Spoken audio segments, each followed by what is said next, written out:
తెలంగాణ అస్తిత్వంపై దాడి చర్చా కార్యక్రమాన్ని రౌండ్ టేబుల్ సమావేశం ఏర్పాటు చేసిన తెలంగాణ జాగృతి అధ్యక్షురాలు కవితక్క గారికి తెలంగాణ రజక జాతి తరఫున ధన్యవాదాలు తెలియజేస్తూ,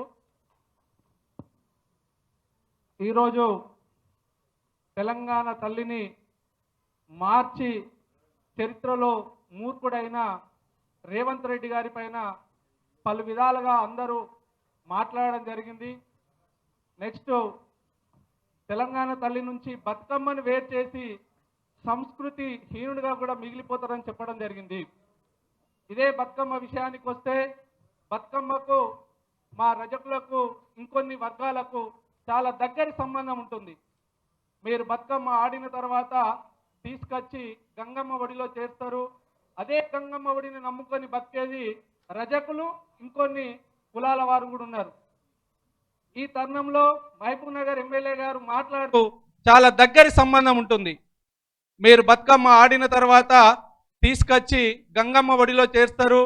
అదే గంగమ్మ ఒడిని నమ్ముకొని బతికేది రజకులు, ఇంకొన్ని కులాల వారు కూడా ఉన్నారు.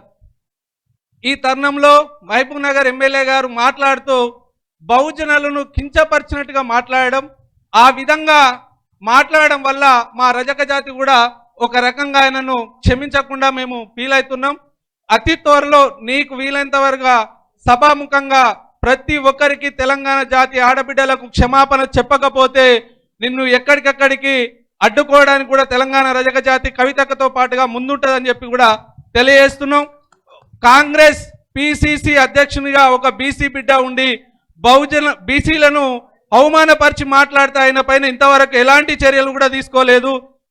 ఇక్కడికి వెళ్ళి కూడా ఆ పిసిసి ప్రెసిడెంట్ గారిని హెచ్చరిస్తూ ఈ అవకాశం ఇచ్చిన మీ అందరికి కూడా ధన్యవాదాలు తెలియజేస్తూ థ్యాంక్ యూ.